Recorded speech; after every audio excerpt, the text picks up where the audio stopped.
Once upon a time, have you ever heard a story that completely changes how you see the world? A story that makes you rethink what leadership and power are truly about? Today, I want to share one of those stories with you. It's not about a politician, a celebrity, or a billionaire. It's about a woman from a small community, a woman whom everyone simply called Auntie Isu. This story takes us to Ibam, a community nestled in the Abi local government area of Cross River State, Nigeria.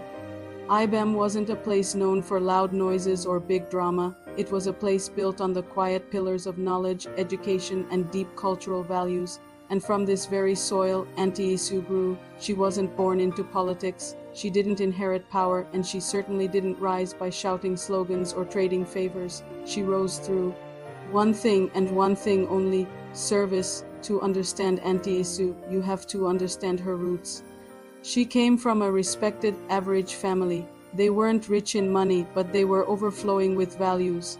Her father was a primary school headmaster, a pillar of the community from the early 1980s through the late 90s. Now, back in those days, a headmaster was far more than just a teacher. He was a moral compass, a guide for the entire village. And his children, including Auntie Isu, were raised with a powerful blend of discipline, humility, and a deep, unshakable reverence for education. This foundation became the bedrock of her life. She went to school not to chase titles or status, but to find her purpose. After her education, she entered the civil service. She didn't look for shortcuts. She just worked. Step by step, she climbed the ranks, distinguishing herself through sheer hard work, financial prudence, personal sacrifice, and an unwavering commitment to doing the right thing. She wasn't flashy, she was just effective. Over the years, she became a senior director. And then, by merit alone, no connections, no backroom deals, she was appointed permanent secretary. But before we talk about what happened next, you need to understand the painful reality of her community at the time. For years, a cloud of hopelessness had settled over Ibam and the surrounding areas. It was a familiar, heartbreaking story. Young men and women would go to university, come back with degrees, master's certificates, even doctorates, and find nothing. There were no jobs. School certificate holders and trade school graduates found themselves stuck, struggling endlessly to find a foothold. Whenever they approached the politicians, the excuse was always the same, repeated like a tired, broken record: there are no opportunities. A few lucky people might get a menial placement here and there, but most were simply ignored. The younger generation, the future of the community, was starting to lose hope. Not because they were lazy, not because they weren't qualified, but because it felt like the system had slammed its doors shut and thrown away the key. It was a community without hope. And then Auntie Isu became permanent secretary, and everything changed. What happened next was nothing short of miraculous. Within just 2 years, something that people had only dreamed of started to happen. Graduates who had long given up began to receive calls. Not for favors, not for handouts, but for real opportunities.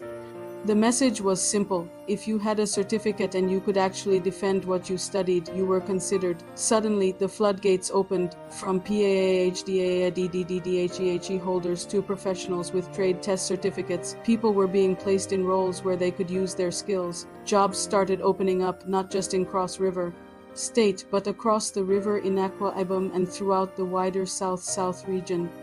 It was an incredible wave of employment. Almost every qualified person in the community found meaningful work. The old, painful narrative of no opportunities didn't just fade away. It completely collapsed. People were stunned. They couldn't believe it. You could hear the whispers in the village square, in the markets, in people's homes. They'd say, "But this woman is not even a politician. She's just a civil servant." And that single realization shook the very foundations of their understanding of power.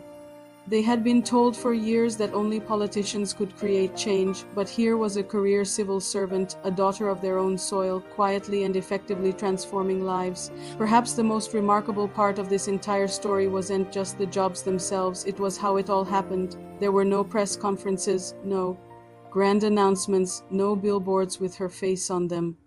Auntie Isu did not make any noise. You could walk right up to her in the street and have a conversation without even realizing you were speaking to the permanent secretary. She carried her high position lightly, but she carried her humanity heavily. She was approachable, humble, and completely focused on the work behind the scenes. Her intelligent and strategic brother played a crucial role. He helped build a quiet, efficient structure. They listened, they watched. They tracked openings across different ministries and states, building a network of information. When an opportunity appeared, they acted immediately. There were no bribes. There was no tribal favoritism. The only criteria were merit and readiness. This wasn't a duty that was assigned to them. It wasn't part of their job description. They created this responsibility for themselves out of a deep love for their people. And as the community began to feel the effects of this quiet revolution, a new saying was born. It started as a whisper, but soon it was spoken with immense pride and deep conviction. In Ibam, people started saying, "If you give birth to a girl child, you have given birth to two sons." That was how the community chose to honor Auntie Isu. Not because she asked for it, not because she demanded praise, but because her life, her actions, had proven it to be true. She had done more for her people than many men in power had ever dreamed of. But Auntie Isu's story offers a lesson that goes far beyond one woman and one community. Her actions exposed a painful universal truth. It was a truth that many had suspected but few had seen proven so clearly. The jobs were never absent, the opportunities were never scarce. What was truly missing all along was integrity. The politicians who said there are no opportunities were either lying or incompetent. Auntie Isu proved that with the right person in the right position, with a heart for service, the impossible could become possible. From that moment on, people in her community began to see public office in a new light. Leadership now meant accountability. Holding a position of power now meant having a responsibility to the people. Excuses about scarcity and lack of opportunity lost their power. The bar had been raised.